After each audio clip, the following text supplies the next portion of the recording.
Il était une fois. Il était une fois une petite fille tant désirée que ses parents l'accueillirent dans l'amour et la joie. La petite fille avait toujours le sourire. Elle était spontanée et respirait la joie de vivre. Puis, la petite fille a grandi. Elle a grandi très vite. Elle a très vite appris le sens des responsabilités en s'occupant de ses frères et sœurs. Il était rare que la petite fille se plaigne. Elle n'avait pas besoin de grand-chose pour être heureuse. Un brin de soleil, courir dans le jardin, jouer à construire une montagne avec des pots de yaourt vides, partager des bons moments avec ses frères et sœurs, s'assurer qu'il ne leur manquait de rien. Respirer, grimper sur des bottes de paille, conduire un tracteur sur les genoux de son papa, aider sa maman à faire la cuisine. Et bien d'autres choses encore. La petite fille était très contente d'aller à l'école. Elle avait toujours le sourire et elle était plutôt facile à vivre. Une fois, en maternelle, elle était trop heureuse de dessiner une dame. Elle lui avait dessiné des seins parce que c'était une dame. Et la maîtresse l'a disputée. Elle lui a dit que ça ne se faisait pas de dessiner des gens tout nus. Alors la petite fille a cru qu'elle était nulle et qu'elle ne pourrait jamais s'exprimer par le dessin. Un jour, elle a eu ses premiers ciseaux, mais ils coupaient super mal, alors elle avait toujours des points rouges dans ce genre d'activité créative. Peut-être qu'elle n'était pas faite pour créer. Une année, elle a eu une maîtresse qui jouait de la guitare et elle trouvait ça génial. Elle était admirative. Quand le moment est venu d'apprendre à lire, elle a trouvé ça plutôt facile. Lire et écrire était quelque chose de simple et d'aisé pour elle. Un peu plus tard, elle adorait les dictées alors que la plupart de ses camarades détestaient cela. Cette liberté d'expression la rendait fière. Apprendre à lire et à écrire l'a amenée à mieux comprendre les choses. Même les conversations de grands prenaient du sens. Et puis est venu le temps des moqueries. Les moqueries dans la cour de l'école, les moqueries sur son nom de famille, les moqueries sur les habits qu'elle portait. La petite fille a très vite compris que c'était très dur de gagner de l'argent. Elle avait rarement des vêtements neufs, mais ça lui allait très bien comme ça. Elle ne se plaignait jamais.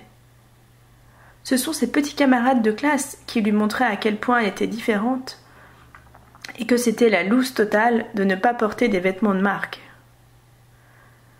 Ce fut encore plus flagrant lorsque la petite fille, qui allait se transformer en adolescente, est arrivée au collège. Elle était très timide, et les plus dégourdis et les plus grands en profitaient. Quand les boutons d'acné ont pointé le bout de leur nez, ça ne l'a pas aidée non plus. Et le jour où sa maman lui a coupé les cheveux et que ça ne lui allait pas du tout, ça a été le pompon. Pourtant, sa maman ne lui coupait pas trop mal les cheveux d'habitude. Mais bon, sa maman n'était pas coiffeuse. Elle coupait les cheveux de toute la famille par souci d'économie. Même sa maman n'allait pas chez le coiffeur. Elle coupait ses cheveux elle-même. La maman de la jeune adolescente était très généreuse. Elle donnait tout ce qu'elle avait, même ce qu'elle n'avait pas pour ses enfants. Le papa de la jeune adolescente travaillait très très très dur aussi. Il travaillait en harmonie avec la terre. Il se levait quand il faisait nuit et rentrait le soir quand il faisait nuit. La jeune maman restait à la maison pour s'occuper des enfants, et le papa travaillait dehors pour ramener de quoi nourrir sa famille. La jeune adolescente jouait parfois le rôle de deuxième maman, parce que c'est un travail à temps plein de s'occuper de 9 enfants. Alors, les plus grands s'occupent des petits, et c'est normal. La jeune adolescente ne s'en plaignait jamais. Ça a toujours été son mode de fonctionnement. Elle n'a connu que ça. Elle ne rêvait pas d'avoir une mobilette ou d'aller faire la fête avec ses amis.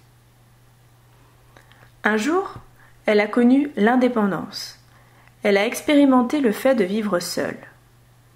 Ce n'est pas quelque chose qui lui faisait peur. Elle savait se faire à manger et entretenir une maison. Elle savait qu'il fallait s'occuper de plein de papiers et payer des factures. Elle a choisi un métier où elle pourrait aider les gens et qui lui permettrait d'entrer dans le monde du travail très rapidement.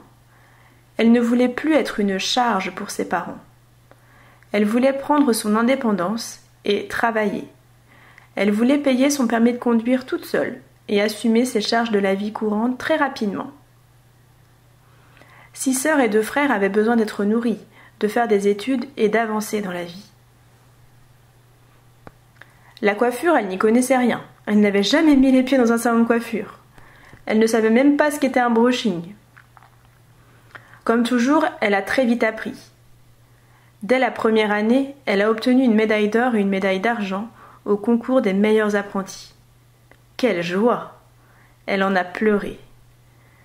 Mais ça, c'était juste pour le plaisir et pour le défi de se dépasser. Elle ne pensait pas que l'artistique, c'était un vrai métier. Elle était ultra timide. Elle rougissait dès qu'elle devait parler à un client ou pire, parler en public. Pourtant, elle a dépassé tout ça. Elle a travaillé sur elle, elle a avancé, même les jours où c'était plus difficile. Un jour, elle a intégré l'équipe d'un salon de coiffure pour 2 ans. Le patron l'avait embauchée pour la casser. Quelle drôle d'idée. Ça a été dur. Et paradoxalement hyper formateur. Elle a aussi rencontré des personnes qu'elle n'aurait sans doute pas rencontrées autrement. 2 ans plus tard, elle est partie. Elle a intégré l'équipe d'un autre salon de coiffure où elle a passé 7 années. 7 années d'une richesse incroyable, où elle a énormément appris sur elle et sur le monde qui l'entourait. 7 années qui l'ont construite.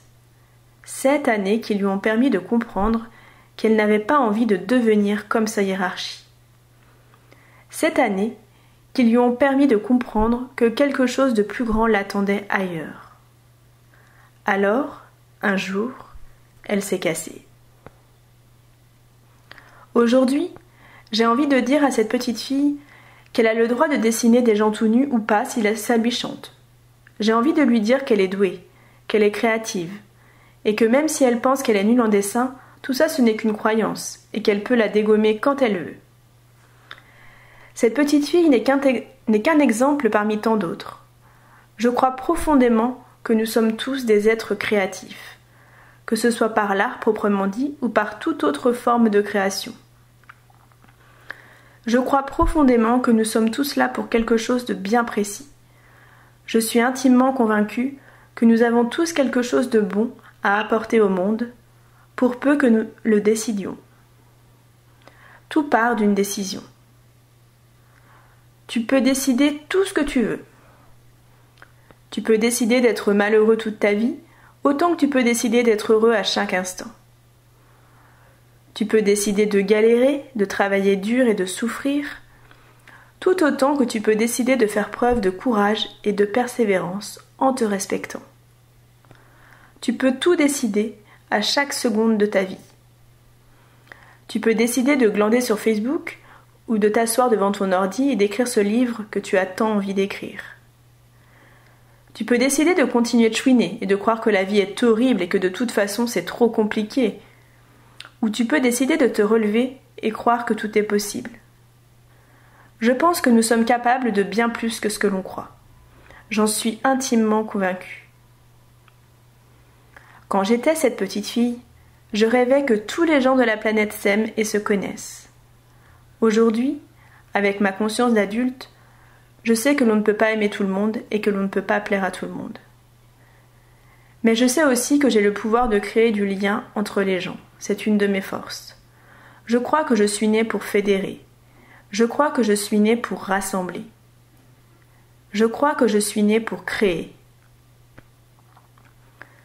Je crois que je suis née pour faire valeur d'exemple et montrer au monde que tout est possible quand on y met du cœur, une pincée de courage et un grand bol de persévérance.